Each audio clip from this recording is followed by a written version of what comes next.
आज इस पैमाने पे वो HIV के विषाणु बढ़ा रहा है, तो वो स्टॉप करता है, यानी उसकी जो बढ़ने की जो क्या बोलते हैं प्रक्रिया है, हाँ, उसे वो रोकता है। रोकने से क्या होता है, वो बढ़ता नहीं। ओके, ये जो ART की दवा है, ये काम करती है। ओके, दूसरी बात है कि अगर किसी KPTD को ये बीमारी हुई तो हमें क्या करना है, शुरुआत में पहले गवर्नमेंट हॉस्पिटल में जाके ART सेंटर में रजिस्टर करवाना है, समझ में? उसके बाद हम उसका रिपोर्ट का जांच करवाएंगे। ओके, उसके बाद अगर रिपोर्ट 350 के नीचे अगर है तो हम लोग क्या करेंगे, तो डॉक्टर खुद ही ART का दवा चालू करेगा। दूसरी बात, ART की दवा अगर हम लोग ने एक बार ली,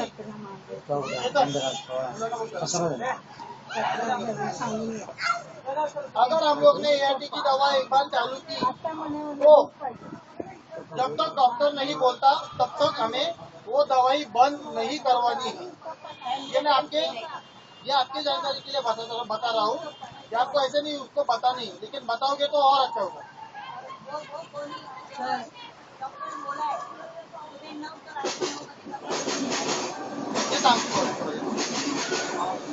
जैसे मैंने बताया कि ART की दवा अगर चालू होती है तो उसे जब तक डॉक्टर नहीं बोलता तब तक बंद नहीं करनी है। ओके, ये एक बात है। दूसरी बात है कि जब आप ART की दवा लेना चालू करते हो तो आपको पहले कुछ दवा के बारे में जानकारी देते हैं कि अगर आप सुबह 9 बजे खा रहे हो तो शाम को भी आपको 9 बजे खाना है, क्योंकि उस दवाई का असर ऐसे रहता है। अच्छा ठीक है सर, इसके बारे में कुछ बोलना चाहिए। ये पूरा करता हूँ, यही इसी के बारे में पूरा करता हूँ फिर अगर हम लोग 9 बजे दवाई खाते हैं और शाम को अगर 9 बजे खाते हैं तो वो दवाई असर करेगी, लेकिन अगर सुबह 9 बजे दवाई खाते हैं, ओके, और उसके बाद हम लोग शाम को 11-12 बजे अगर दवाई खाते हैं तो क्या होगा, वो दवाई का जो असर है वो उस टाइम के लिए ही होता है। ओके, तो उसका असर है ना उस HIV के विषाणु के ऊपर नहीं होगा, तो क्या होगा, वो दवाई कुछ काम ही नहीं कर पाएगी। तो इसके लिए वो जो दवाई है वो समय पे ही खाना जरूरी है। पांचवी बात कि बुखार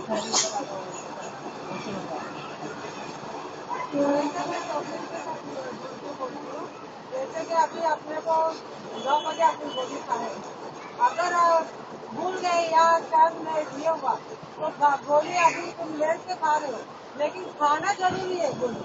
यही नहीं कि मेरे को 12 बजे अभी मैं ये गोली नहीं खाऊंगी, दूसरे दिन खा, ऐसा नहीं करना। गोली खाना ही है, लेकिन भले लेट खा रहे लेकिन खाओ। और दूसरी बात यह है कि वो गोली उल्टी में बाहर आ गया तो तुम ये मत सोचो कि अभी ये उल्टी में बाहर आ गया तो एक गोली कम होगा, नहीं, दोबारा दूसरा गोली खाना है।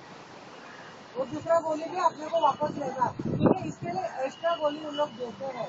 1 महीने का गोली से एक्स्ट्रा भी देते हैं कि 5-6 दिन का गोली एक्स्ट्रा। उल्टी हो जाता है, कभी चक्कर आता है बोलते गोली मत खाओ, ऐसा भी नहीं। वो खाना है, कंटिन्यू खाना है, कैसे भी करके, चाहे चक्कर आए चाहे उल्टे आए चाहे कुछ भी, अगर अपने बदन में लक्षण दिखाई दे रहा है उसका, गोली खाने से इन्फेक्शन भी होता है, जैसे खुजली होता है, जैसे फोड़ी आता है, तो वो डॉक्टर को दिखाना। ऐसा नहीं कि गोली बंद करना है, गोली बंद नहीं करना, उसको ले जाके डॉक्टर को दिखाना है, डॉक्टर मुझे ऐसा हो तो गोली बदली करके अपने। Thank you. हाजरा दीदी के बारे में मैं थोड़ा सा और ऐड करना चाहूँगा। जैसे हाजरा दीदी ने बताया कि अगर जब हम लोग ये ART का दवा चालू करते हैं तो शुरुआत में इस दवाई के कुछ साइड इफेक्ट हमें होते हैं। ओके, जैसे कि चक्कर आना, वोमिटिंग होना, या फिर स्किन के ऊपर कुछ रैशेज आना, फोड़ी आना, तो ये साइड इफेक्ट होते हैं। तो हमें घबराना नहीं है। अगर ये चीज हो रही है तो हमें क्या करना है, तुरंत हॉस्पिटल में जाके डॉक्टर को बोलना है कि ये चीजें हमें गोली खाने के बाद हो रही है, तो वो दवाई चेंज करके देगा। ओके, क्योंकि वो दवाई आपके बॉडी को असर करने के लिए कुछ टाइम जाता है, इसके लिए वो साइड इफेक्ट होता है। अच्छा ठीक है, अभी हम लोग HIV के बारे में बहुत सारी चीजें हम लोग जान चुके हैं, HI के बारे में हम लोग जान चुके हैं। HIV का जो जांच है दूसरा जांच, वो हम लोग कितने महीने के बाद करेंगे? हमारी कैबिनेट को बोलेंगे हर 6 महीने के बाद। और एफडीआई के बारे में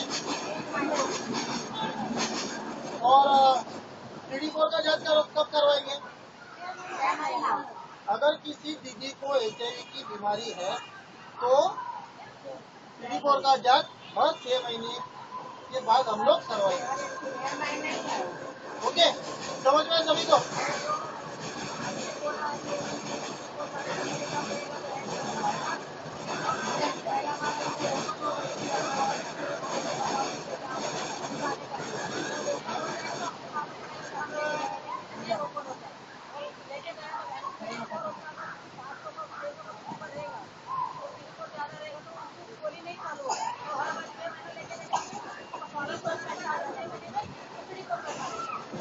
पहली बात यह है कि हम ये फूड डिसाइड नहीं करेंगे। इसका CD4 का अगर संख्या 350 के नीचे है तो डॉक्टर बताएंगे इसे चालू करना है कि नहीं करना है।